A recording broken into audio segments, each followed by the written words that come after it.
আজ আমরা তৈরি করব আমের শরবত। বন্ধুরা, আজকাল খুব গরম, তাই আমের শরবত তৈরির একটি বিশেষ উপায় রয়েছে। আজকে আমরা যে কাঁচা আমের শরবত তৈরি করছি তা যদি আপনাদের ভালো লেগে থাকে তাহলে লাইক ও সাবস্ক্রাইব করতে ভুলবেন না। লঙ্কা গুঁড়ো, লবণ, মিক্সার আমরা একটু নেব। এর সাথে 1 বাটি চিনিও নেব। এর সাথে আমরা একটু কালো লবণও নেব।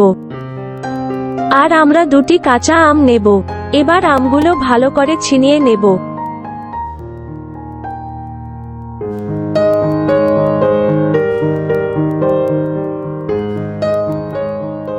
আম কাটার পর আমরা সেগুলো মেশানো শুরু করব। প্রথমে মিক্সারে কাটা আম দিন এবং তারপর কিছু চিনি দিন। এরপর স্বাদ অনুযায়ী কিছু কালো লবণ দিন। এখন আমরা এটি মেশিনে পেস্ট করব।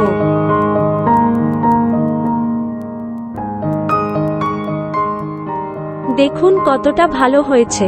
এখন আমরা এই বরফ ভেঙে শরবতে রাখব।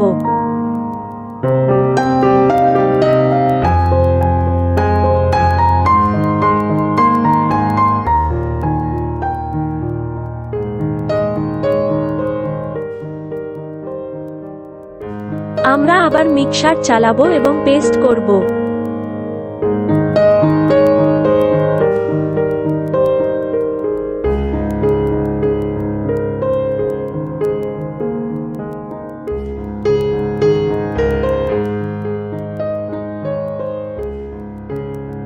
আমের পেস্ট তৈরি করা শেষ। এখন আমি এই গ্লাসে আমের পেস্ট যোগ করব।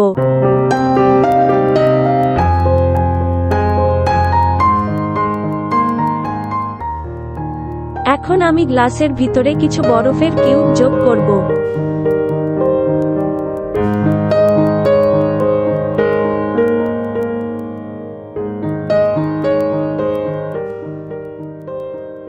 আমি উপরে কিছু লঙ্কা গুঁড়ো, লবণ মিশ্রণ ছিটিয়ে দেব। দেখুন, আমাদের আমের শরবত এখন প্রস্তুত।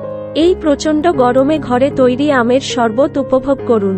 আমাদের রোহিত রান্নাঘর সাবস্ক্রাইব করুন। যদি ভিডিওটি ভালো লাগে তাহলে লাইক দিন।